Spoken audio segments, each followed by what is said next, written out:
হে পরম পবিত্র আত্মা, হে সনাতন ধর্মের অনুসারী, হে এই ব্রহ্মাণ্ডের প্রতিটি জীব, তোমাদের সকলকে গীতার কথা চ্যানেলে স্বাগত জানাচ্ছি। আমি শ্রীকৃষ্ণ, তোমাদের পরমেশ্বর, তোমাদের সখা, তোমাদের পথপ্রদর্শক।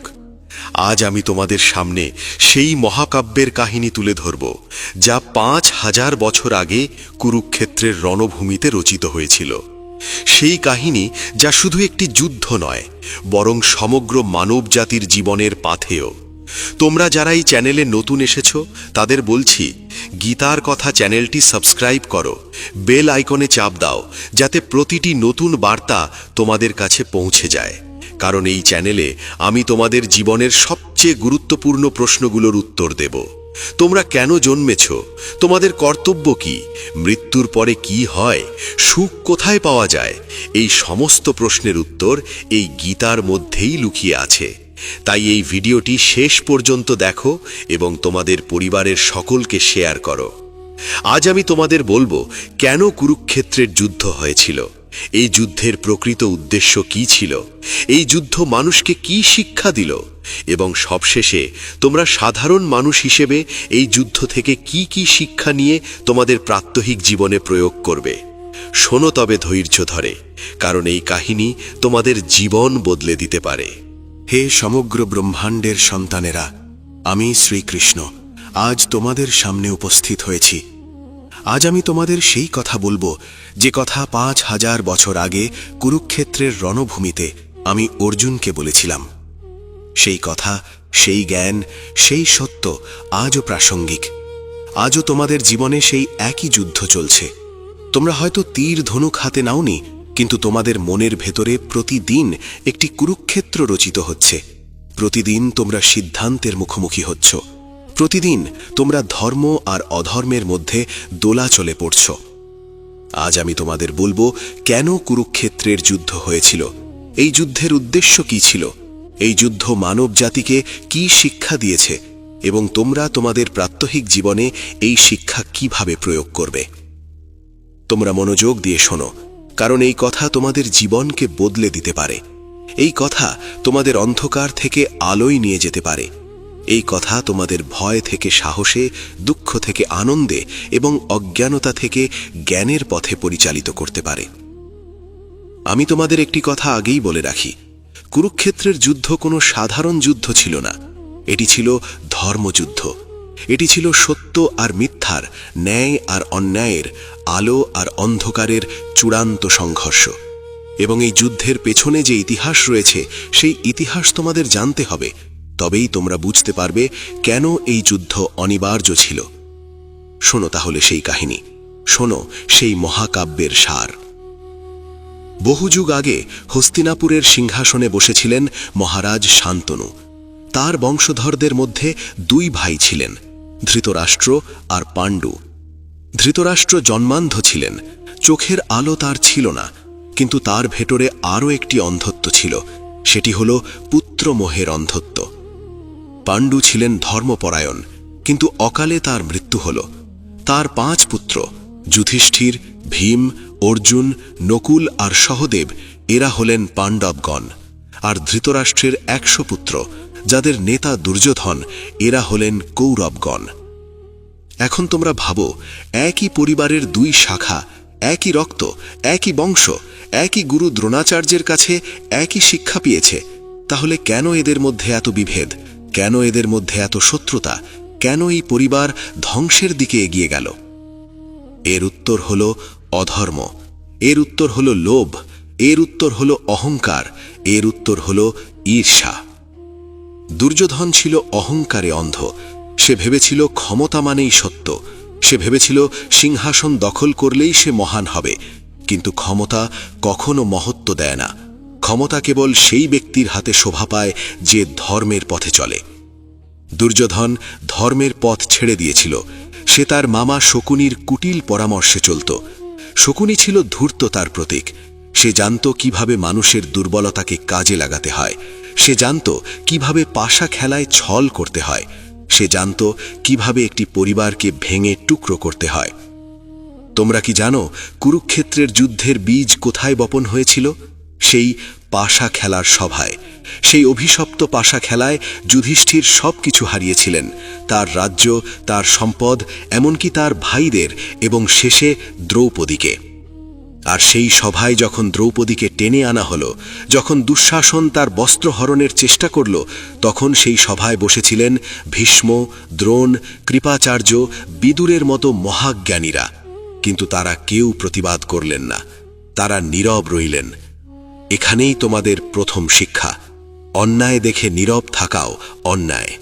তুমি যদি অন্যায়ের বিরুদ্ধে কথা না বলো, তুমি যদি অত্যাচারিতের পাশে না দাঁড়াও, তাহলে তুমিও সেই অন্যায়ের অংশীদার। ভীষ্ম মহান ছিলেন, কিন্তু তার নীরবতা তাকে সেই অন্যায়ের সাক্ষী বানিয়ে দিল। দ্রোণাচার্য মহান গুরু ছিলেন, কিন্তু তার নীরবতা প্রমাণ করল যে জ্ঞান থাকলেই সাহস থাকে না। সাহস আলাদা জিনিস। সত্যের পক্ষে দাঁড়ানোর জন্য কেবল জ্ঞান যথেষ্ট নয়, প্রয়োজন হৃদয়ের দৃঢ়তা। দ্রৌপদী সেদিন চিৎকার করে বলেছিলেন, এই সভায় কি কোনো ধর্ম নেই? এই সভায় কি কোনো ন্যায় নেই? তার সেই আর্তনাদ আকাশে প্রতিধ্বনিত হয়েছিল। আর আমি শ্রীকৃষ্ণ সেদিন সেই ডাকে সাড়া দিয়েছিলাম, দ্রৌপদীর সম্মান রক্ষা করেছিলাম। কিন্তু সেই দিনই আমি জেনেছিলাম এই কুরু বংশের পতন অনিবার্য। কারণ যেখানে নারীর অপমান হয় সেই সভ্যতা টিকতে পারে না। যেখানে ধর্মের রক্ষক নিজেই নীরব, সেই সমাজ ধ্বংস হতে বাধ্য। পাশা খেলার পর পাণ্ডবদের বনবাসে যেতে হলো। 12 বছরের বনবাস আর 1 বছরের অজ্ঞাতবাস। তোমরা ভাবো, যুধিষ্ঠির ছিলেন ধর্মরাজ, সত্যের প্রতীক। ভীম ছিলেন অপরিসীম বলশালী। অর্জুন ছিলেন পৃথিবীর শ্রেষ্ঠ ধনুর্ধর। নকুল আর সহদেব ছিলেন বিদ্যা আর প্রজ্ঞায় অনন্য।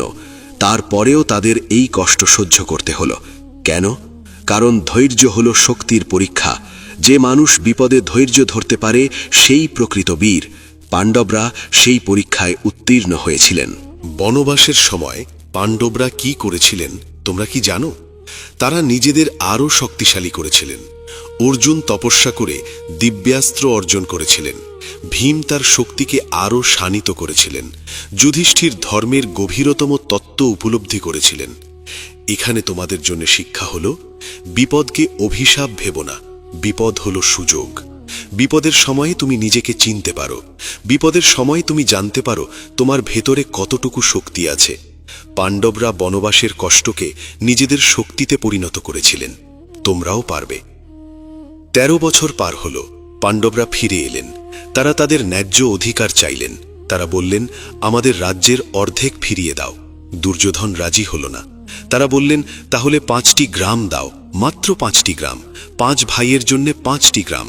দুর্যোধন তাতেও রাজি হল না। সে বলল, সূচের অগ্রভাগে যতটুকু জমি ধরে ততটুকুও আমি দেব না। এটাই অহংকার, এটাই অন্ধ ক্ষমতার নেশা। দুর্যোধন বুঝতে পারেনি যে অন্যায়ভাবে ধরে রাখা ক্ষমতা বালির ওপর তৈরি প্রাসাদের মতো, একদিন তা ভেঙে পড়বেই। আমি নিজে শ্রীকৃষ্ণ শান্তিদূত হিসাবে হস্তিনাপুরে গিয়েছিলাম। আমি চেয়েছিলাম যুদ্ধ এড়াতে, আমি চেয়েছিলাম রক্তপাত বন্ধ করতে। কিন্তু দুর্যোধন আমাকে বন্দী করার চেষ্টা করেছিল। সে ভেবেছিল আমাকে বন্দী করলে সে জয়ী হবে, কিন্তু পরমেশ্বরকে কে বন্দী করবে? আমি সেদিন আমার বিশ্বরূপ দেখিয়েছিলাম, কিন্তু দুর্যোধনের চোখে তখনও অন্ধকার। যার হৃদয়ে অহংকারের পর্দা পড়ে সে সত্যকে দেখতে পায় না। ঠিক যেমন মেঘ সূর্যকে ঢেকে রাখে কিন্তু সূর্য তাতে নিভে যায় না, তেমনি অহংকার সত্যকে আড়াল করে, কিন্তু সত্য তাতে মিথ্যা হয় না। শান্তির সব চেষ্টা ব্যর্থ হল। যুদ্ধ অনিবার্য হয়ে উঠল। কুরুক্ষেত্রের প্রান্তরে 2 পক্ষ মুখোমুখি দাঁড়াল। একদিকে 11 অক্ষহীনী সেনা নিয়ে কৌরব পক্ষ, অন্যদিকে 7 অক্ষহীনী সেনা নিয়ে পাণ্ডব পক্ষ। সংখ্যায় কৌরবরা বেশি ছিল, শক্তিতেও তারা কম ছিল না। তাদের পক্ষে ছিলেন ভীষ্ম, দ্রোণ, কর্ণ, অশ্বত্থামার মতো মহাবীরেরা, কিন্তু তাদের পক্ষে ধর্ম ছিল না। আর যেখানে ধর্ম নেই সেখানে জয় সম্ভব নয়। যত ধর্মস্থ তত জয় হ। যেখানে ধর্ম সেখানেই জয়, এটি শাশ্বত সত্য। এবার শোনো সেই মুহূর্তের কথা, যে মুহূর্তটি মানবজাতির ইতিহাস বদলে দিয়েছে। যুদ্ধ শুরু হওয়ার ঠিক আগে অর্জুন আমাকে বললেন, কৃষ্ণ, আমার রথ 2 সেনাদলের মধ্যে নিয়ে যাও। আমি দেখতে চাই কাদের বিরুদ্ধে আমাকে যুদ্ধ করতে হবে। আমি রথ এগিয়ে নিয়ে গেলাম। অর্জুন দেখলেন সামনে দাঁড়িয়ে আছেন তার পিতামহ ভীষ্ম, তার গুরু দ্রোণাচার্য, তার ভাই কর্ণ, যাকে তিনি তখনও চিনতেন না, তার বন্ধু বান্ধব, তার আত্মীয় স্বজন। অর্জুনের হাত কাঁপতে শুরু করল, তার মুখ শুকিয়ে গেল, তার শরীর থেকে গান্ডীব ধনুক পড়ে গেল। তিনি রথের উপর বসে পড়লেন এবং বললেন, কৃষ্ণ, আমি এই যুদ্ধ করতে পারবো না। এরা আমার আপনজন। এদের হত্যা করে আমি কোন রাজ্য ভোগ করব? এই রাজ্যের কি প্রয়োজন যা রক্তে ভেজা? এই ক্ষমতার কি মূল্য যা আপনজনের লাশের ওপর দাঁড়িয়ে? অর্জুনের এই যন্ত্রণা তোমরা কি বুঝতে পারো? তোমরাও কি কখনো এমন পরিস্থিতিতে পড়নি, যখন তোমাকে সঠিক কাজ করতে হবে কিন্তু সেই কাজটি তোমার কাছের মানুষদের বিরুদ্ধে? যখন সত্যের পক্ষে দাঁড়াতে হবে কিন্তু সত্যের পক্ষে দাঁড়ালে তোমার পরিবার, তোমার বন্ধু, তোমার সমাজ তোমার বিরুদ্ধে যাবে? এটাই অর্জুনের দ্বিধা ছিল। এটাই মানব জীবনের সবচেয়ে বড় পরীক্ষা। অর্জুন আমাকে বললেন, কৃষ্ণ, আমি তোমার শরণ নিচ্ছি। আমাকে বলো কোনটা আমার জন্য শ্রেয়। আমি তোমার শিষ্য, আমাকে পথ দেখাও। আর সেই মুহূর্তে শুরু হলো গীতার বাণী। সেই মুহূর্তে আমি অর্জুনকে যা বলেছিলাম তা কেবল অর্জুনের জন্যে নয়, তা সমগ্র মানব জাতির জন্যে, তা তোমাদের প্রত্যেকের জন্যে। আমি প্রথমে অর্জুনকে বললাম, হে অর্জুন, তুমি যাদের জন্য শোক করছো তারা শোকের যোগ্য নয়। তুমি দেহকে দেখছো কিন্তু আত্মাকে দেখছো না। দেহ ক্ষণস্থায়ী কিন্তু আত্মা চিরন্তন। না জায়াতে ম্রিয়তে বা কদাচিন্নায়ং ভূত্বা ভবিতা বা না ভূয়ঃ অজো নিত্যঃ শাশ্বতোয়ং পুরাণো ন হন্যতে হন্যমানে শরীরে। এই আত্মা কখনো জন্মায় না, কখনো মরে না। এটি অজন্মা, নিত্য, শাশ্বত এবং পুরাতন। শরীর বিনষ্ট হলেও আত্মা বিনষ্ট হয় না। তোমরা এই কথাটি গভীরভাবে চিন্তা করো। তোমরা যে শরীরকে নিয়ে এত চিন্তিত, যে শরীরকে নিয়ে এত মোহ, সেই শরীর তো একদিন মাটিতে মিশে যাবে। কিন্তু তোমার ভেতরে যে চেতনা আছে, যে আত্মা আছে, সে অমর। জল তাকে ভেজাতে পারে না, আগুন তাকে পোড়াতে পারে না, বায়ু তাকে শুষ্ক করতে পারে না, অস্ত্র তাকে ছিন্ন করতে পারে না।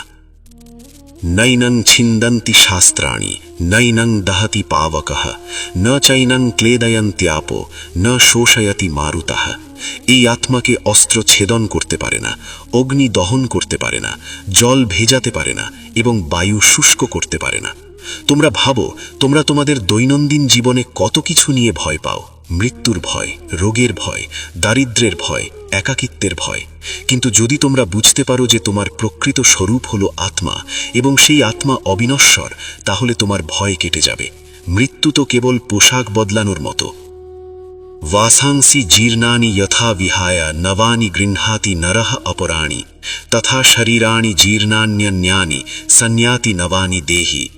মানুষ যেমন পুরানো বস্ত্র ত্যাগ করে নতুন বস্ত্র পরিধান করে, তেমনি আত্মা জীর্ণ শরীর ত্যাগ করে নতুন শরীর ধারণ করে। এটাই জীবনের চক্র, এটাই সৃষ্টির নিয়ম। তুমি শরীর নয়, তুমি আত্মা। এই বোধ যেদিন তোমার হবে, সেদিন তুমি মুক্ত হবে সমস্ত ভয় থেকে, সমস্ত শোক থেকে, সমস্ত মোহ থেকে। কিন্তু অর্জুন তখনও সন্দিহান ছিলেন। তিনি বললেন, কৃষ্ণ, তুমি আত্মার কথা বলছো, কিন্তু এই যুদ্ধে তো দেহই ক্ষতবিক্ষত হবে। এই রক্তপাত কি ধর্মসম্মত? গুরু হত্যা, পিতামহের বিরুদ্ধে অস্ত্র তোলা, এটা কি পাপ নয়? আমি তখন অর্জুনকে কর্মযোগের কথা বললাম। এটাই গীতার সবচেয়ে গুরুত্বপূর্ণ শিক্ষা। কর্মযোগ মানে নিষ্কাম কর্ম। কর্ম করো, কিন্তু ফলের আশা রেখো না। কর্মণ্যে অধিকারস্তে মা ফলেষু কদাচন মা কর্মফল হেতুর ভূর মাতে সঙ্গ অস্ত্ব কর্মণি। তোমার অধিকার কেবল কর্মে, ফলে নয়। কর্মফলের জন্য তুমি কর্ম করো না, আবার কর্ম না করার প্রতিও তোমার আসক্তি থাকা উচিত নয়। এই শ্লোকটি পৃথিবীর সবচেয়ে গভীর দার্শনিক বাণীগুলোর একটি। তোমরা কি বুঝতে পারছো এর তাৎপর্য? তোমরা তোমাদের দৈনন্দিন জীবনে কি করো?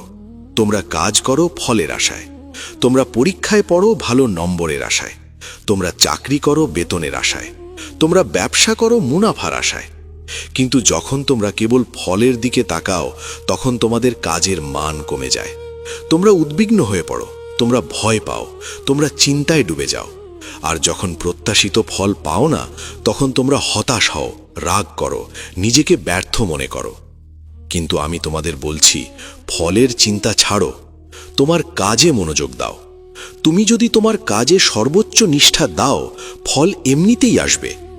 জল যখন নদী হয়ে বয়ে চলে, সে কি সাগরের কথা ভাবে? না, সে তার গতিপথে চলতে থাকে। বাধা এলে সে পথ বদলায়, কিন্তু থামে না, আর একসময় সে সাগরে মিলিত হয়।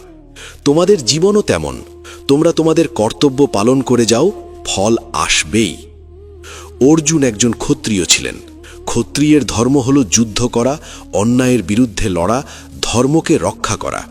আমি তাকে বললাম, তুমি তোমার স্বধর্ম পালন করো। তোমার কর্তব্য থেকে পিছিয়ে আসা তোমার জন্য পাপ। স্বধর্মমপি চ আবেক্ষ্য ন বিকম্পিতুমর্হসি ধর্ম্যাধি যুদ্ধাৎ শ্রেয় যন্নত ক্ষত্রিয়স্য ন বিদ্যতে। নিজের ধর্মের দিকে তাকিয়েও তোমার বিচলিত হওয়া উচিত নয়, কারণ ক্ষত্রিয়ের জন্য ধর্মযুদ্ধের চেয়ে শ্রেষ্ঠ আর কিছু নেই। এখানে স্বধর্ম মানে কেবল জাতিগত ধর্ম নয়। স্বধর্ম মানে তোমার কর্তব্য, তোমার দায়িত্ব, তোমার জীবনে যে ভূমিকা তোমাকে পালন করতে হবে সেই ভূমিকা। তুমি যদি ছাত্র হও, তোমার স্বধর্ম হলো পড়াশোনা করা। তুমি যদি শিক্ষক হও, তোমার স্বধর্ম হলো শিক্ষা দেওয়া।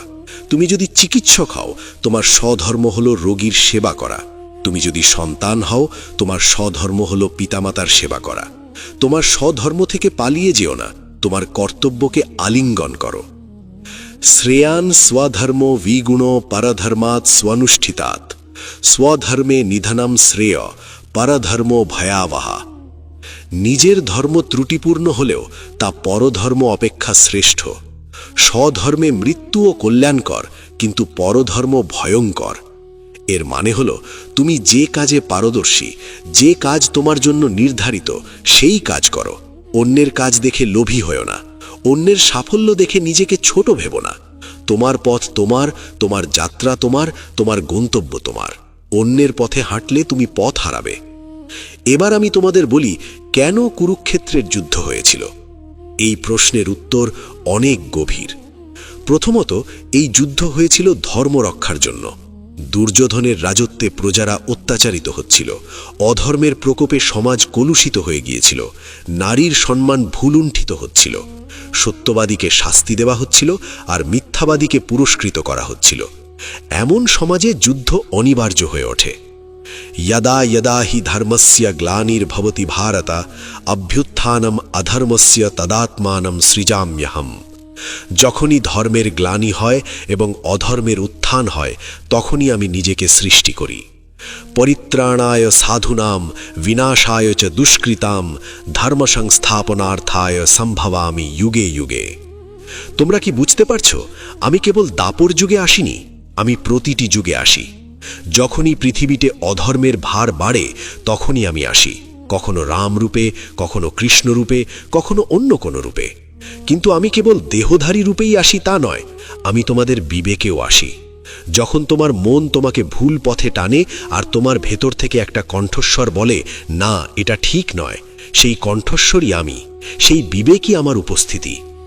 দ্বিতীয়ত, কুরুক্ষেত্রের যুদ্ধ হয়েছিল কারণ ন্যায়ের পথে সমস্ত শান্তিপূর্ণ প্রচেষ্টা ব্যর্থ হয়েছিল। আমি তোমাদের আগেই বলেছি, আমি শান্তিদূত হিসেবে হস্তিনাপুরে গিয়েছিলাম। পাণ্ডবরা মাত্র 5টি গ্রাম চেয়েছিলেন, কিন্তু দুর্যোধন কিছুই দিতে রাজি হয়নি। শান্তির সব দরজা বন্ধ হয়ে গেলে যুদ্ধই একমাত্র পথ হয়ে দাঁড়ায়। কিন্তু মনে রেখো, যুদ্ধ সর্বদা শেষ বিকল্প। তোমরা সর্বদা প্রথমে শান্তির পথ খোঁজো, আলোচনা করো, সমঝোতা করো, ক্ষমা করো। কিন্তু যদি সব পথ বন্ধ হয়ে যায়, তাহলে তোমার অধিকারের জন্য লড়তে ভয় পেও না। ন্যায়ের জন্য লড়াই করা কোনো পাপ নয়, বরং ন্যায়ের জন্য না লড়াটাই পাপ। তৃতীয়ত, এই যুদ্ধ হয়েছিল কর্মের ফলের নিয়মে। দুর্যোধন, দুঃশাসন, শকুনি, কর্ণ এরা যে অন্যায় করেছিল, তার ফল তাদের ভোগ করতে হয়েছে। কর্মের ফল থেকে কেউ পালাতে পারে না। তুমি যা বপন করবে তাই কাটবে। তুমি যদি ঘৃণা বপন করো, ঘৃণাই ফিরে আসবে। তুমি যদি ভালোবাসা বপন করো, ভালোবাসাই ফিরে আসবে। এটাই কর্মের নিয়ম, এটাই সৃষ্টির বিধান। এবার আমি তোমাদের বলি, এই যুদ্ধের প্রতিটি চরিত্র থেকে কি শিক্ষা নেওয়া যায়, কারণ কুরুক্ষেত্রের প্রতিটি চরিত্র একটি শিক্ষা বহন করে। প্রতিটি চরিত্র তোমাদের জীবনের একটি দিককে প্রতিফলিত করে। প্রথমে বলি ধৃতরাষ্ট্রের কথা। ধৃতরাষ্ট্র অন্ধ ছিলেন, কিন্তু তার আসল অন্ধত্ব ছিল পুত্রমোহে। তিনি জানতেন দুর্যোধন অন্যায় করছে, তিনি জানতেন দুর্যোধনের পথ ধ্বংসের দিকে যাচ্ছে, কিন্তু তিনি তাকে থামাতে পারলেন না। কেন? কারণ মোহ তাকে আষ্টে পিষ্টে বেঁধে রেখেছিল। তোমরা কি তোমাদের জীবনে এমন ধৃতরাষ্ট্রকে চেনো? হয়তো তোমরা নিজেরাই কখনো ধৃতরাষ্ট্র হয়ে যাও। তোমাদের সন্তান যখন ভুল করে তুমি তাকে শাসন করো না। তোমাদের প্রিয়জন যখন অন্যায় করে তুমি চোখ বুজে থাকো। এটাই মোহ, এটাই অন্ধত্ব। ধৃতরাষ্ট্রের অন্ধত্ব থেকে শিক্ষা নাও। মোহে অন্ধ হয়েও না। সত্যকে সত্য বলো, মিথ্যাকে মিথ্যা বলো, সে যতই কাছের মানুষ হোক। এবার বলি দুর্যোধনের কথা। দুর্যোধন ছিল অহংকার আর ঈর্ষার প্রতীক। সে সব সময় পাণ্ডবদের সাফল্যে ঈর্ষান্বিত হতো। যুধিষ্ঠিরের ন্যায়পরায়ণতা, ভীমের শক্তি, অর্জুনের দক্ষতা এসব দেখে সে জ্বলে উঠত। সে ভাবত সব কিছু তার পাওয়া উচিত। সে ভাবত সিংহাসন তার অধিকার। কিন্তু অধিকার আর যোগ্যতা এক জিনিস নয়। তুমি কোনো কিছু চাইলেই তা তোমার হয়ে যায় না, তোমাকে সেটার যোগ্য হতে হবে। দুর্যোধন কখনো নিজেকে যোগ্য করে তোলেনি। সে কেবল ক্ষমতা দখল করতে চেয়েছে, কিন্তু ক্ষমতার দায়িত্ব বুঝতে চায়নি। ঈর্ষা হলো সেই আগুন যা তোমাকে ভেতর থেকে পুড়িয়ে দেয়। তুমি যখন অন্যের সাফল্যে ঈর্ষান্বিত হও, তুমি আসলে নিজেকেই ধ্বংস করো। দুর্যোধনের পরিণতি দেখো, সে সবকিছু হারিয়েছে। তার 100 ভাই মারা গেছে, তার সেনাবাহিনী ধ্বংস হয়েছে, সে নিজে মৃত্যুবরণ করেছে। অহংকার আর ঈর্ষা তাকে কোথায় নিয়ে গেছে? ধ্বংসের অতলে। তোমরা দুর্যোধন হও না। অন্যের সাফল্যে খুশি হও, অন্যের উন্নতি দেখে অনুপ্রাণিত হও। ঈর্ষা নয়, প্রশংসা করতে শেখো। এবার বলি কর্ণের কথা। কর্ণ ছিল দানবীর, মহাবীর, অসাধারণ যোদ্ধা। কিন্তু কর্ণের ট্র্যাজেডি ছিল তার সঙ্গ। সে ভুল মানুষের সঙ্গে ছিল। সে জানত দুর্যোধন অন্যায় করছে, কিন্তু বন্ধুত্বের বন্ধনে সে দুর্যোধনের পক্ষেই রইল। কর্ণের কাহিনী আমাদের শেখায় যে তোমার সঙ্গ তোমার ভাগ্য নির্ধারণ করে। তুমি যদি ভুল মানুষের সঙ্গে থাকো, তুমি যতই মহৎ হও, তোমার পতন অনিবার্য। তোমার বন্ধু, তোমার সঙ্গী, তোমার পরিবেশ এগুলো তোমার জীবনকে গভীরভাবে প্রভাবিত করে। সৎসঙ্গ তোমাকে উপরে তুলবে, অসৎসঙ্গ তোমাকে নিচে নামাবে। কর্ণ ছিল কুন্তির জ্যেষ্ঠ পুত্র। সে ছিল পাণ্ডবদের বড় ভাই, কিন্তু সেই সত্য জানত না, অথবা জানলেও মেনে নিতে পারেনি। কর্ণের জীবন আমাদের শেখায় যে পরিচয় সবসময় সত্য প্রকাশ করে না। তুমি কে সেটা তোমার জন্মে নয়, তোমার কর্মে প্রকাশ পায়। কিন্তু কর্ণ তার কর্মকে ভুল দিকে পরিচালিত করেছিল। সে তার শক্তি, তার দানশীলতা, তার বীরত্ব সবকিছু অধর্মের সেবায় নিয়োজিত করেছিল। তাই তার মহত্ব সত্ত্বেও তাকে পরাজিত হতে হয়েছে। এবার বলি ভীষ্মের কথা। ভীষ্ম ছিলেন প্রতিজ্ঞার প্রতীক। তিনি আজীবন ব্রহ্মচর্য পালন করেছিলেন। তিনি হস্তিনাপুরের সিংহাসনের রক্ষক ছিলেন। কিন্তু ভীষ্মের সীমাবদ্ধতা ছিল তার প্রতিজ্ঞায়। তিনি হস্তিনাপুরের সিংহাসনের প্রতি আনুগত্যের প্রতিজ্ঞা করেছিলেন। তাই দুর্যোধন যখন সিংহাসনে বসল, তিনি দুর্যোধনের পক্ষে যুদ্ধ করলেন, যদিও তিনি জানতেন ধর্ম পাণ্ডবদের পক্ষে। ভীষ্মের কাহিনী আমাদের শেখায় যে অন্ধ আনুগত্য সবসময় সঠিক নয়। তোমার আনুগত্য হওয়া উচিত ধর্মের প্রতি, সত্যের প্রতি, ন্যায়ের প্রতি। কোনো ব্যক্তি বা প্রতিষ্ঠানের প্রতি অন্ধ আনুগত্য তোমাকে ভুল পথে নিয়ে যেতে পারে। তোমার বিবেক তোমার সবচেয়ে বড় পথপ্রদর্শক। বিবেকের কথা শোনো, তাহলেই তুমি সঠিক পথে থাকবে। এবার বলি দ্রোণাচার্যের কথা। দ্রোণাচার্য ছিলেন গুরু। তিনি পাণ্ডব এবং কৌরব উভয়কেই শিক্ষা দিয়েছিলেন। কিন্তু যুদ্ধের সময় তিনি কৌরবদের পক্ষে লড়েছিলেন। কেন? কারণ তিনি কৌরবদের কাছ থেকে জীবিকা পেতেন। তার জীবিকা তাকে বেঁধে রেখেছিল। দ্রোণের কাহিনী আমাদের শেখায় যে অর্থের বন্ধন কতটা শক্তিশালী হতে পারে। তোমরা অনেকেই তোমাদের চাকরি বা ব্যবসায় এমন কাজ করো যা তোমাদের বিবেকের বিরুদ্ধে, কিন্তু তোমরা করো কারণ তোমাদের অর্থের প্রয়োজন। এই বন্ধন থেকে মুক্ত হওয়ার পথ হল আত্মনির্ভরতা। তোমরা নিজেদের এমনভাবে গড়ে তোলো যেন তোমাদের কখনো অধর্মের কাছে মাথা নত করতে না হয়। এবার বলি শকুনির কথা। শকুনি ছিল ধূর্ততা, ছলনা এবং প্রতারণার প্রতীক। সে পাশা খেলায় কারচুপি করেছিল। সে দুর্যোধনের কানে বিষ ঢেলেছিল। সে পাণ্ডবদের ধ্বংস করার ষড়যন্ত্র করেছিল। কিন্তু শেষ পর্যন্ত সে নিজেই ধ্বংস হয়েছে। ছলনা একসময় ছলনাকারীকেই গ্রাস করে।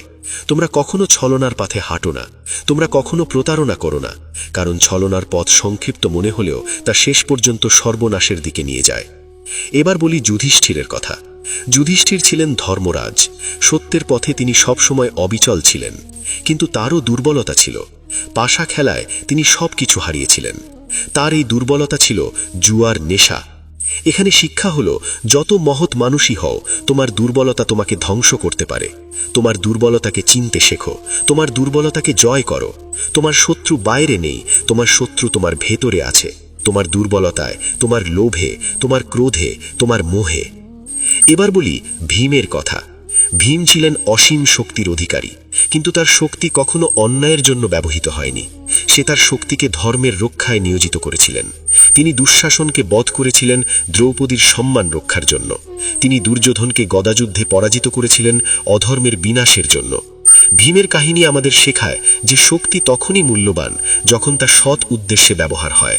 তোমার যে শক্তি আছে তা যেন সর্বদা দুর্বলের রক্ষায়, সত্যের প্রতিষ্ঠায় এবং ধর্মের সেবায় নিয়োজিত হয়। এবার বলি অর্জুনের কথা। অর্জুন ছিলেন শ্রেষ্ঠ ধনুর্ধর, কিন্তু তার শ্রেষ্ঠত্ব কেবল অস্ত্রবিদ্যায় নয়, তার শ্রেষ্ঠত্ব ছিল তার সমর্পণে। তিনি আমার কাছে সমর্পণ করেছিলেন। তিনি বলেছিলেন, কৃষ্ণ, আমি তোমার শিষ্য, আমাকে পথ দেখাও। এই সমর্পণই তাকে মহান করেছে। যে মানুষ তার অহংকে ত্যাগ করে পরমেশ্বরের কাছে সমর্পণ করতে পারে, সেই প্রকৃত জ্ঞানী। অর্জুনের দ্বিধা ছিল, কিন্তু তিনি সেই দ্বিধা থেকে মুক্ত হয়েছিলেন জ্ঞানের আলোয়। তোমরাও তোমাদের দ্বিধা থেকে মুক্ত হতে পারবে যদি তোমরা জ্ঞানের পথে চলো। এবার বলি দ্রৌপদীর কথা। দ্রৌপদী ছিলেন নারী শক্তির প্রতীক। তাকে সভায় অপমান করা হয়েছিল, কিন্তু তিনি ভেঙে পড়েননি। তিনি ন্যায়ের দাবি করেছিলেন। তিনি প্রতিশোধের জন্য অপেক্ষা করেছিলেন। তিনি তার সম্মানের জন্য লড়েছিলেন। দ্রৌপদী আমাদের শেখান যে অত্যাচারের বিরুদ্ধে প্রতিবাদ করা প্রত্যেক মানুষের অধিকার। নারী হোক বা পুরুষ, কেউ তোমাকে অপমান করলে তুমি চুপ করে সহ্য করবে না, তুমি প্রতিবাদ করবে, তুমি তোমার সম্মানের জন্য দাঁড়াবে। দ্রৌপদী সেদিন যখন আমাকে ডেকেছিলেন, আমি তার পাশে ছিলাম। আমি সর্বদা তাদের পাশে থাকি যারা সত্যের পথে চলে। এবার আমি তোমাদের কুরুক্ষেত্রের যুদ্ধের গভীরতম দর্শন বলি। এই যুদ্ধ কেবল বাহ্যিক যুদ্ধ নয়, এই যুদ্ধ তোমার অন্তরের যুদ্ধ। কুরুক্ষেত্র হলো তোমার শরীর, পাণ্ডবরা হলো তোমার সদ্গুণ, তোমার ধৈর্য, তোমার সত্যবাদিতা, তোমার সাহস, তোমার ন্যায়পরায়ণতা, তোমার জ্ঞান। কৌরবরা হলো তোমার দুর্গুণ, তোমার ক্রোধ, তোমার লোভ, তোমার মোহ, তোমার ঈর্ষা, তোমার অহংকার, তোমার আলস্য, তোমার ভয়। আর কৃষ্ণ অর্থাৎ আমি হলাম তোমার আত্মা, তোমার বিবেক, তোমার অন্তরের সেই আলো যা তোমাকে সঠিক পথ দেখায়। তোমার জীবনের প্রতিটি দিন একটি কুরুক্ষেত্র। প্রতিদিন তোমার সদ্গুণ আর দুর্গুণের মধ্যে যুদ্ধ হচ্ছে। যখন তুমি সকালে উঠে আলস্যের কাছে হার মানো, তখন তোমার ভেতরের কৌরব জিতে যায়। যখন তুমি রাগের বশে কাউকে কঠিন কথা বলো, তখন তোমার ভেতরের দুর্যোধন জয়ী হয়। যখন তুমি লোভের বশে অসৎ পথে অর্থ উপার্জন করো, তখন তোমার ভেতরের শকুনি হাসে। কিন্তু যখন তুমি ধৈর্য ধরো, যখন তুমি সত্য বলো, যখন তুমি কঠোর পরিশ্রম করো, যখন তুমি অন্যের সাহায্য করো, তখন তোমার ভেতরের পাণ্ডবরা জয়ী হয়। তখন তোমার ভেতরের কৃষ্ণ হাসেন। এই যুদ্ধে তুমি কার পক্ষে? এটাই তোমাকে সিদ্ধান্ত নিতে হবে। প্রতিটি মুহূর্তে, প্রতিটি সিদ্ধান্তে, প্রতিটি কর্মে তুমি কার পক্ষে দাঁড়াচ্ছ? ধর্মের পক্ষে নাকি অধর্মের পক্ষে? সত্যের পক্ষে নাকি মিথ্যার পক্ষে? আলোর পক্ষে নাকি অন্ধকারের পক্ষে? গীতায় আমি অর্জুনকে বলেছিলাম, 3 ধরনের গুণ মানুষকে পরিচালিত করে: সত্যগুণ, রজগুণ এবং তমগুণ। সত্যগুণ হল জ্ঞান, শান্তি, পবিত্রতা। রজগুণ হল কামনা, আসক্তি, অশান্তি। তমগুণ হল অজ্ঞানতা, আলস্য, প্রমাদ। তোমরা সত্যগুণকে বৃদ্ধি করো, রজগুণকে নিয়ন্ত্রণ করো, তমগুণকে পরিত্যাগ করো। কিভাবে সত্যগুণ বৃদ্ধি করবে? সাত্ত্বিক আহার করো। সাত্ত্বিক আহার মানে শুদ্ধ, পবিত্র, প্রাকৃতিক খাদ্য। ফল, শাকসবজি, দুধ, মধু, ভাত, ডাল এসব সাত্ত্বিক খাদ্য। সাত্ত্বিক চিন্তা করো, অর্থাৎ ইতিবাচক চিন্তা, সৃজনশীল চিন্তা, কল্যাণকর চিন্তা। সাত্ত্বিক কর্ম করো, অর্থাৎ পরোপকার, সেবা, দান, সত্যাচরণ। সাত্ত্বিক সঙ্গ রাখো, অর্থাৎ সৎ মানুষদের সঙ্গে মেলামেশা করো, জ্ঞানীদের কথা শোনো, শাস্ত্র পাঠ করো। এবার আমি তোমাদের যোগের কথা বলি। গীতায় আমি 4 ধরনের যোগের কথা বলেছি: কর্মযোগ, জ্ঞান যোগ, ভক্তিযোগ এবং ধ্যান যোগ। এই 4টি পথ ভিন্ন, কিন্তু গন্তব্য একই। গন্তব্য হল পরমাত্মার সাথে মিলন, গন্তব্য হল মোক্ষ, গন্তব্য হল মুক্তি।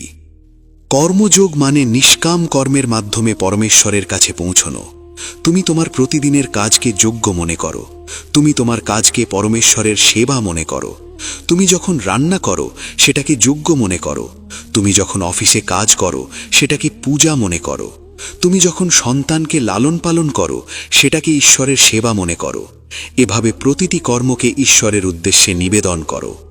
যৎ করোষি যদাশ্নাসি যজ্জোহসি দদাসি জাত, যৎ তপস্যসি কৌন্তেয়া তৎকুরুষ্ব গদার্পণম।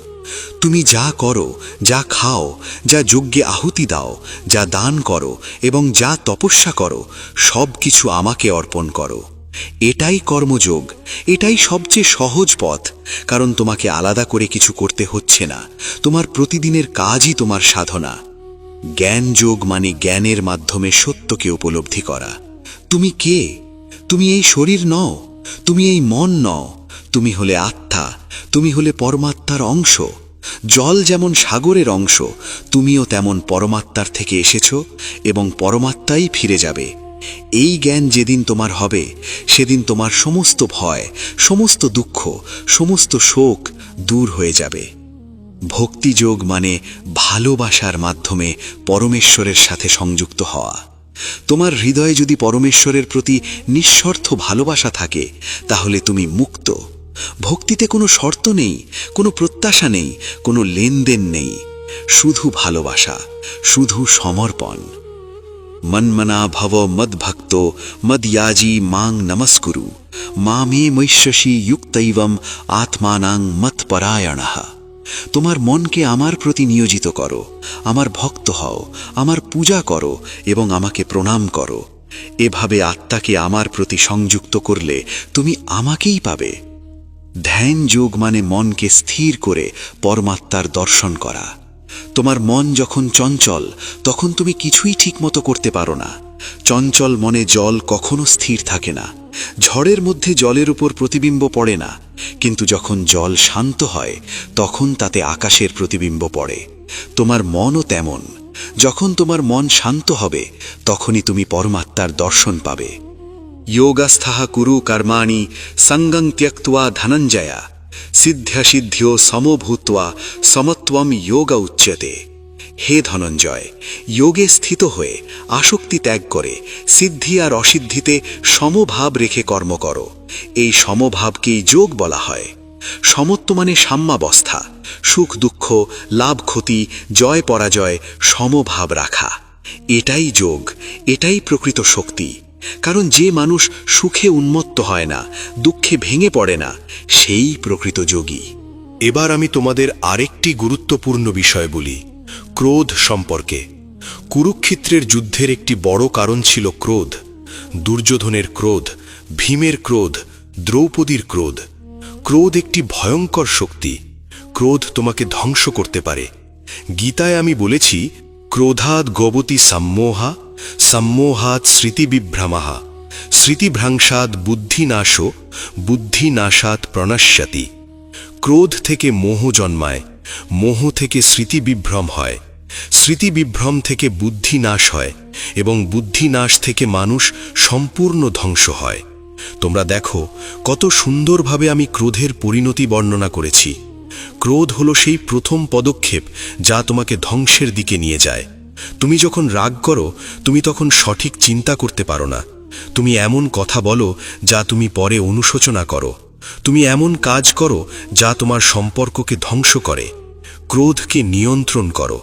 যখন রাগ আসবে, গভীর শ্বাস নাও, একটু থামো, মনে মনে 10 পর্যন্ত গোনো, তারপর সিদ্ধান্ত নাও।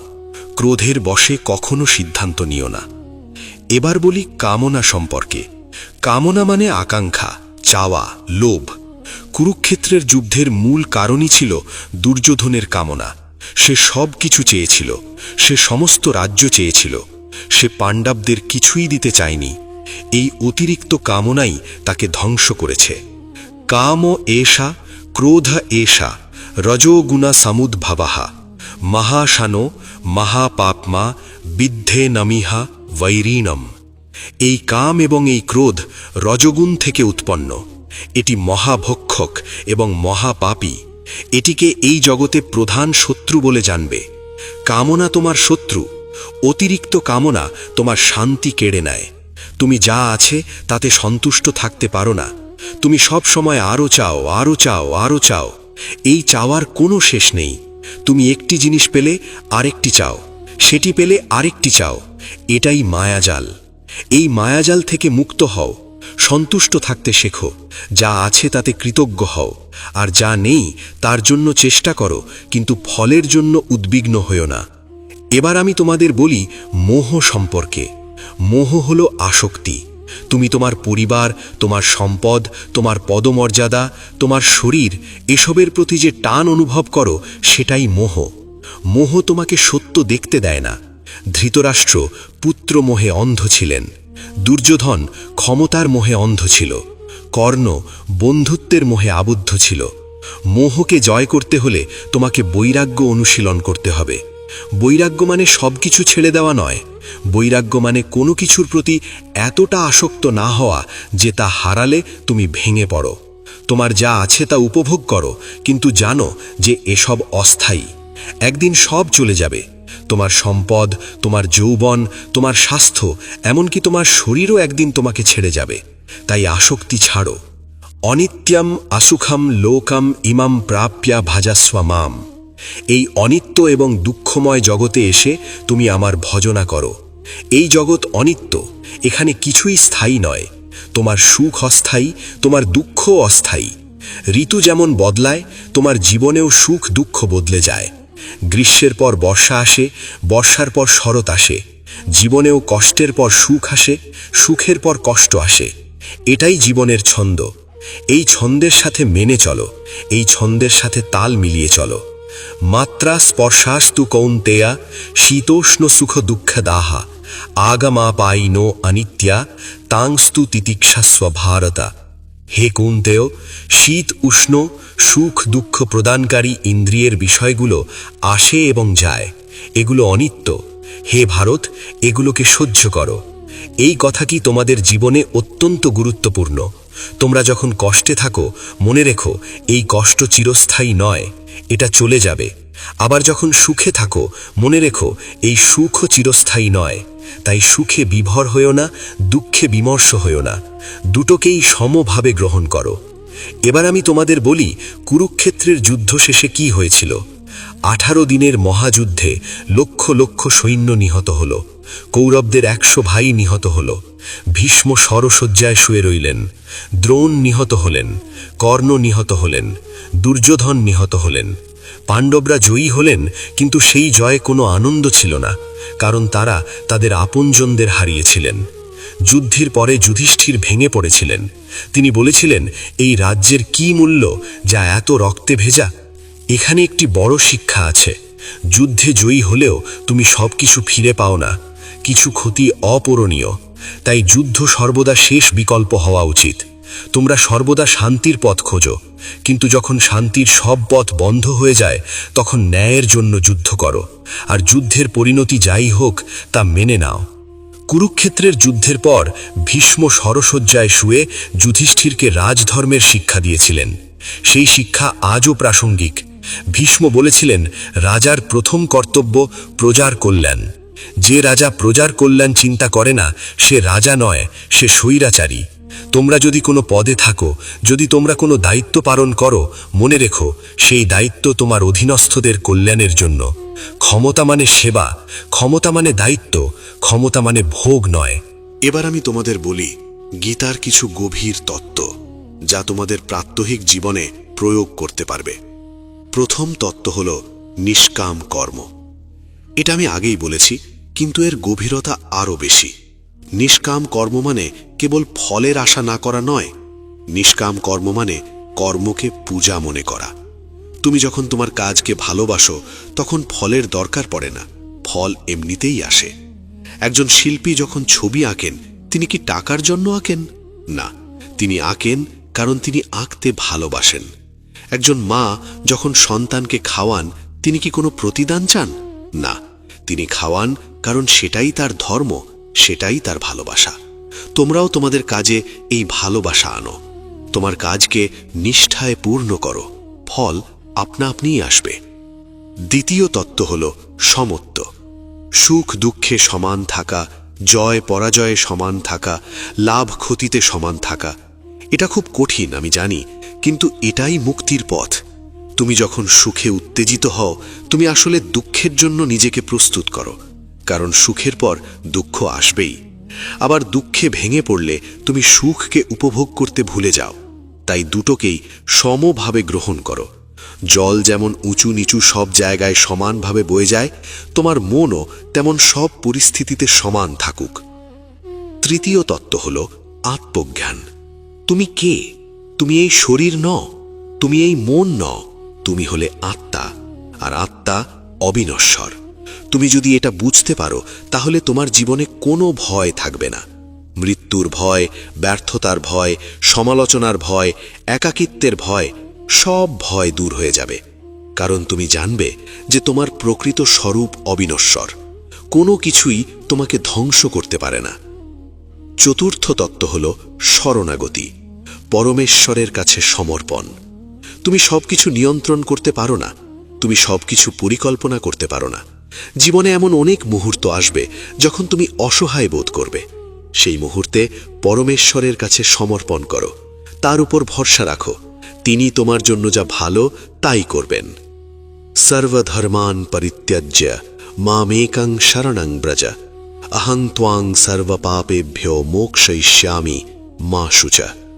সমস্ত ধর্ম পরিত্যাগ করে কেবল আমার শরণ নাও, আমি তোমাকে সমস্ত পাপ থেকে মুক্ত করব, শোক করো না। এটি গীতার সবচেয়ে গুরুত্বপূর্ণ শ্লোকগুলোর একটি। এই শ্লোকে আমি তোমাদের আশ্বাস দিচ্ছি, তোমরা যত পাপই করে থাকো, যত ভুলই করে থাকো, যদি তোমরা সত্যিকালের অনুতাপ নিয়ে আমার শরণে আসো, আমি তোমাদের ক্ষমা করব, আমি তোমাদের মুক্ত করব, কারণ আমি করুণাময়, আমি দয়ালু, আমি তোমাদের পিতা, তোমাদের মাতা, তোমাদের বন্ধু, তোমাদের সবকিছু। পঞ্চম তত্ত্ব হল ধ্যান। তোমাদের মন অত্যন্ত চঞ্চল। অর্জুন নিজেও বলেছিলেন, কৃষ্ণ, মন অত্যন্ত চঞ্চল, একে নিয়ন্ত্রণ করা বাতাসকে নিয়ন্ত্রণ করার মতো কঠিন। আমি তাকে বলেছিলাম, হ্যাঁ অর্জুন, মন চঞ্চল, কিন্তু অভ্যাস এবং বৈরাগ্যের দ্বারা একে নিয়ন্ত্রণ করা সম্ভব। असंशयं महाबाहो मनो दुर्निग्रहं चलम অভ্যাসেন তু কৌন্তেয় বৈরাগ্যেন চ গৃহ্যতে। হে মহাবাহু, নিঃসন্দেহে মন চঞ্চল এবং দুর্নিগ্রহ, কিন্তু হে কৌন্তেয়, অভ্যাস এবং বৈরাগ্যের দ্বারা একে বশে আনা যায়। তোমরা প্রতিদিন ধ্যান করো, প্রতিদিন কিছুক্ষণ চোখ বন্ধ করে শান্ত হয়ে বসো, তোমার শ্বাসের দিকে মনোযোগ দাও, তোমার চিন্তাগুলোকে আসতে দাও এবং যেতে দাও, তাদের ধরে রেখো না। জলের ওপর দিয়ে যেমন পাতা ভেসে যায়, তোমার চিন্তাগুলোকেও তেমন ভেসে যেতে দাও। ধীরে ধীরে তোমার মন শান্ত হবে, ধীরে ধীরে তুমি তোমার অন্তরের শান্তি খুঁজে পাবে। ষষ্ঠ তত্ত্ব হল দান। দান কেবল টাকা পয়সা দেওয়া নয়, দান হলো তোমার সময়, তোমার জ্ঞান, তোমার শক্তি, তোমার ভালোবাসা অন্যকে দেওয়া। কর্ণ দানবীর ছিলেন, তার দানশীলতা অতুলনীয় ছিল, কিন্তু দান করতে হলে সাত্ত্বিক দান করো। সাত্ত্বিক দান হল সেই দান যা কোনো প্রতিদানের আশা ছাড়া উপযুক্ত পাত্রে, উপযুক্ত সময় এবং উপযুক্ত স্থানে করা হয়। তুমি যখন দান করো তখন প্রচার করো না, তুমি যখন কাউকে সাহায্য করো তখন তার কাছ থেকে কৃতজ্ঞতা আশা করো না। নিঃশব্দে নিরহংকারে দান করো, সেই দানই পরমেশ্বরের কাছে পৌঁছায়। फर्क के पड़ता है कि देखता हूं तुम्हें तो करार आता है, कोई ख्याल आता है, कोई बात आती है, दिल के शीशे में मुखड़ा आपका आता है। सप्तम तत्त्व हलो क्षमा। क्षमा हलो सबचेয়ে বড় শক্তি। দুর্বলেরা ক্ষমা করতে পারে না, ক্ষমা করার সাহস কেবল শক্তিশালীদের আছে। তোমরা ক্ষমা করতে শেখো, তোমাদের যারা কষ্ট দিয়েছে তাদের ক্ষমা করো, কারণ ক্ষমা না করলে তুমি নিজেই বন্দী থাকবে। ঘৃণা এবং প্রতিশোধের ইচ্ছা তোমাকে ভেতর থেকে কুড়ে কুড়ে খায়। ক্ষমা করো এবং মুক্ত হও। কিন্তু ক্ষমা করা মানে অন্যায় সহ্য করা নয়। ক্ষমা করা মানে তোমার হৃদয় থেকে বিষ বের করে দেওয়া। তুমি ক্ষমা করবে, কিন্তু অন্যায়ের বিরুদ্ধে প্রতিবাদও করবে। অষ্টম তত্ত্ব হল কৃতজ্ঞতা। তোমরা যা পেয়েছ তার জন্য কৃতজ্ঞ হও। তোমার জীবন, তোমার স্বাস্থ্য, তোমার পরিবার, তোমার বন্ধুরা, তোমার খাদ্য, তোমার বাসস্থান, এসবের জন্য কৃতজ্ঞ হও। কৃতজ্ঞতা তোমার হৃদয়কে প্রসারিত করে। কৃতজ্ঞতা তোমার জীবনে আনন্দ আনে। যে মানুষ কৃতজ্ঞ সে সুখী, যে মানুষ অকৃতজ্ঞ সে সদাই অসন্তুষ্ট। সর্বশেষ তত্ত্ব হল সেবা। অন্যের সেবা করো, দুর্বলের সেবা করো, অসহায়ের সেবা করো, রোগীর সেবা করো, বৃদ্ধের সেবা করো। সেবা হলো সবচেয়ে বড় ধর্ম। তুমি যখন অন্যের সেবা করো, তুমি আসলে আমারই সেবা করছো, কারণ আমি প্রতিটি জীবে বিরাজ করি। তুমি যখন একজন দরিদ্র মানুষকে খাবার দাও, তুমি আমাকেই খাওয়াচ্ছ। তুমি যখন একজন অসুস্থ মানুষের সেবা করছো, তুমি আমারই সেবা করছো। এটাই সর্বোচ্চ ভক্তি, এটাই সর্বোচ্চ পূজা। দশম তত্ত্ব হল সত্যবাদিতা। সত্য বলো, সর্বদা সত্য বলো। মিথ্যা কখনো বলো না। মিথ্যা তোমাকে সাময়িক সুবিধা দিতে পারে, কিন্তু দীর্ঘমেয়াদে মিথ্যা তোমাকে ধ্বংস করবে। যুধিষ্ঠির সারা জীবন সত্যের পথে চলেছিলেন, তাই তিনি ধর্মরাজ উপাধি পেয়েছিলেন। সত্য কঠিন হতে পারে, সত্য কষ্টদায়ক হতে পারে, কিন্তু সত্যই একমাত্র পথ। সত্যমেব জয়তে, সত্যই জয়লাভ করে। এটাই চিরন্তন বিধান। এবার আমি তোমাদের বলি, কুরুক্ষেত্রের যুদ্ধ থেকে আধুনিক মানুষ কি কি শিক্ষা নিতে পারে এবং প্রাত্যহিক জীবনে প্রয়োগ করতে পারে।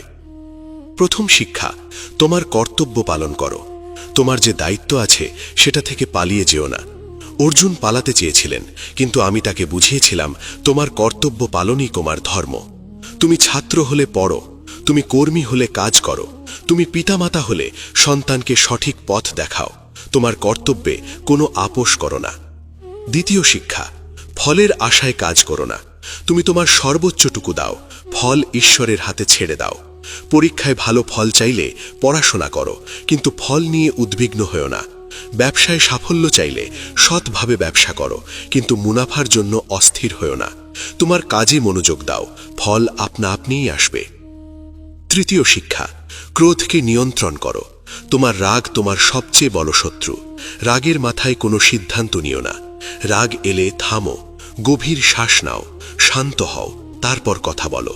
তোমার রাগ তোমার সম্পর্ককে ধ্বংস করতে পারে, তোমার কর্মজীবনকে ধ্বংস করতে পারে, তোমার স্বাস্থ্যকে ধ্বংস করতে পারে। ক্রোধকে জয় করো। চতুর্থ শিক্ষা, ঈর্ষা ত্যাগ করো। অন্যের সাফল্য দেখে ঈর্ষান্বিত হও না, বরং অনুপ্রাণিত হও। দুর্যোধন ঈর্ষায় পুড়ে গিয়েছিল, তোমরা দুর্যোধন হও না। তোমার প্রতিবেশী নতুন গাড়ি কিনেছে, তাতে তোমার কি? তোমার সহকর্মী পদোন্নতি পেয়েছে, তাকে অভিনন্দন জানাও। অন্যের সাফল্য তোমার ব্যর্থতা নয়, তোমার পথ আলাদা। তোমার সময় আসবে, ধৈর্য ধারো এবং কাজ করে যাও। পঞ্চম শিক্ষা, সৎসঙ্গ রাখো। তোমার বন্ধু, তোমার সঙ্গী, তোমার পরিবেশ তোমাকে গভীরভাবে প্রভাবিত করে। কর্ণ দুর্যোধনের সঙ্গে থেকে ধ্বংস হয়েছিল।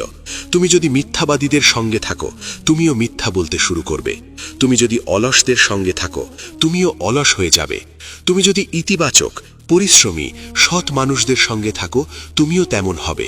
তোমার সঙ্গ বেছে নাও সাবধানে। ষষ্ঠ শিক্ষা, অন্যায়ের বিরুদ্ধে প্রতিবাদ করো। তুমি অন্যায় দেখলে চুপ করে থেকো না। ভীষ্ম আর দ্রোণ চুপ করেছিলেন, তাদের নীরবতা অন্যায়কে প্রশ্রয় দিয়েছিল।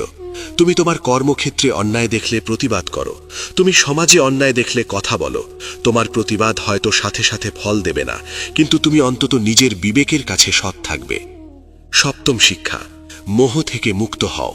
তোমার সম্পদ, তোমার পদমর্যাদা, তোমার রূপ, এসবের প্রতি অতিরিক্ত আসক্ত হও না। এসব অস্থায়ী। আজ যা তোমার, কাল তা অন্যের হবে। তোমার বাড়ি, তোমার গাড়ি, তোমার ব্যাংক ব্যালেন্স, মৃত্যুর সময় এসব কিছুই তোমার সঙ্গে যাবে না। তোমার সঙ্গে যাবে কেবল তোমার কর্ম। অষ্টম শিক্ষা, ধৈর্য ধরো। পাণ্ডবরা 13 বছর কষ্ট সহ্য করেছিলেন, তারা হাল ছাড়েননি, তারা ধৈর্য ধরেছিলেন, আর শেষ পর্যন্ত তারা জয়ী হয়েছিলেন। তোমার জীবনেও কষ্ট আসবে। তুমি হয়তো চাকরি হারাবে, ব্যবসায় ক্ষতি হবে, পরীক্ষায় ফেল করবে, সম্পর্ক ভেঙে যাবে, কিন্তু হাল ছেড়ো না, ধৈর্য ধরো। কষ্ট চিরস্থায়ী নয়। ঝড়ের পর সূর্য ওঠে, রাতের পর ভোর আসে। তোমার কষ্টের পরও ভালো দিন আসবে। শুধু ধৈর্য ধরো এবং কাজ করে যাও। নবম শিক্ষা, নিজেকে জানো। তুমি কে? তোমার শক্তি কি? তোমার দুর্বলতা কি? তোমার লক্ষ্য কি? এসব প্রশ্নের উত্তর খোঁজো। অর্জুন নিজেকে চিনতেন। তিনি জানতেন তিনি একজন যোদ্ধা, তাই তিনি যুদ্ধ করেছিলেন। তুমিও তোমার শক্তিকে চিনতে শেখো, তোমার প্রতিভাকে খুঁজে বের করো, তোমার দুর্বলতাকে স্বীকার করো এবং তাকে জয় করো। দশম শিক্ষা, পরমেশ্বরের প্রতি বিশ্বাস রাখো। তুমি যখন একা বোধ করো, মনে রেখো আমি তোমার সঙ্গে আছি। তুমি যখন ভয় পাও, মনে রেখো আমি তোমার রক্ষক। তুমি যখন দুঃখে ভেঙে পড়ো, মনে রেখো আমি তোমার আশ্রয়। আমি তোমার হৃদয়ে বাস করি। আমি তোমার প্রতিটি শ্বাসে আছি। তোমাকে শুধু আমার দিকে ফিরতে হবে। ঈশ্বরঃ সর্বভূতানাং হৃদ্দেশে অর্জুন তিষ্ঠতি ভ্রাময়ন সর্বভূতানি যন্ত্রারূঢ়ানি মায়ায়া। হে অর্জুন, ঈশ্বর সমস্ত প্রাণীর হৃদয়ে অবস্থান করেন। তিনি তার মায়ার দ্বারা সমস্ত প্রাণীকে যন্ত্রের মতো ঘোরান। আমি তোমাদের প্রত্যেকের হৃদয়ে আছি। তোমরা আমাকে খুঁজবে কোথায়? মন্দিরে, পাহাড়ে, নদীতে? না, খোঁজো আমাকে তোমার নিজের হৃদয়ে। চোখ বন্ধ করো, ভেতরে তাকাও, আমি সেখানেই আছি। তোমার আত্মাই আমার আবাসস্থল। এবার আমি তোমাদের কিছু বাস্তব উদাহরণ দিই কিভাবে তোমরা গীতার শিক্ষা তোমাদের প্রাত্যহিক জীবনে প্রয়োগ করবে। ধরো তুমি একজন ছাত্র, তোমার পরীক্ষা আসছে, তুমি ভয় পাচ্ছ, তুমি চিন্তিত হচ্ছ। এখন গীতার শিক্ষা প্রয়োগ করো। কর্মণ্যেবাধিকারস্তে মা ফলেষু কদাচন। তোমার কাজ হলো পড়াশোনা করা, ফলের নিয়ে চিন্তা করো না। তুমি তোমার সর্বোচ্চটুকু দিয়ে পড়ো, বাকিটা ঈশ্বরের ওপর ছেড়ে দাও। তুমি যদি সত্যিকারের পরিশ্রম করো, ফল ভালোই হবে। ধরো তুমি চাকরিজীবী, তোমার বস তোমাকে অন্যায়ভাবে তিরস্কার করেছে, তোমার রাগ হচ্ছে, তুমি চাকরি ছেড়ে দিতে চাইছ। এখন গীতার শিক্ষা প্রয়োগ করো। ক্রোধকে নিয়ন্ত্রণ করো, শান্ত হও, ধৈর্য ধরো, তোমার কাজে মনোযোগ দাও, তোমার দক্ষতা বাড়াও, সঠিক সময়ে সঠিক সিদ্ধান্ত নাও। রাগের মাথায় কোনো বড় সিদ্ধান্ত নিও না। ধরো তুমি ব্যবসায়ী, তোমার ব্যবসায় ক্ষতি হচ্ছে, তুমি হতাশ হয়ে পড়ছ। এখন গীতার শিক্ষা প্রয়োগ করো। সুখ দুঃখে সমভাব রাখো, ক্ষতিকে শিক্ষা হিসেবে গ্রহণ করো, ভুল থেকে শিক্ষা নাও, আবার শুরু করো, হাল ছেড়ো না। পাণ্ডবরা সবকিছু হারিয়েও ফিরে এসেছিলেন, তুমিও পারবে। ধরো তোমার পরিবারে ঝগড়া হচ্ছে, তোমার সঙ্গীর সাথে মনোমালিন্য হচ্ছে। এখন গীতার শিক্ষা প্রয়োগ করো। ক্ষমা করো, ধৈর্য ধরো, অহংকে ত্যাগ করো। তুমি সঠিক হলেও আগে হাত বাড়াও। সম্পর্ক রক্ষা করা সবচেয়ে বড় ধর্ম। কিন্তু যদি সম্পর্ক তোমাকে ক্রমাগত কষ্ট দেয়, তাহলে সঠিক সিদ্ধান্ত নাও, নিজের মানসিক স্বাস্থ্যকে প্রাধান্য দাও। ধরো তুমি নিঃসঙ্গ বোধ করছো, তুমি মনে করছো কেউ তোমাকে বোঝে না। এখন গীতার শিক্ষা প্রয়োগ করো। মনে রেখো পরমেশ্বর সর্বদা তোমার সঙ্গে আছেন, তিনি তোমার হৃদয়ে বাস করেন। তুমি কখনোই একা নও। তুমি যখন একা বোধ করো, চোখ বন্ধ করে ধ্যান করো, তোমার ভেতরের শান্তি খুঁজে বের করো। তুমি দেখবে তোমার ভেতরে এক অসীম আনন্দের উৎস আছে। ধরো তুমি কারো দ্বারা প্রতারিত হয়েছ, তোমার বিশ্বাস ভেঙেছে, তুমি কষ্ট পাচ্ছ। এখন গীতার শিক্ষা প্রয়োগ করো। মনে রেখো কর্মফলের নিয়মে যে তোমাকে প্রতারণা করেছে সে তার ফল ভোগ করবে।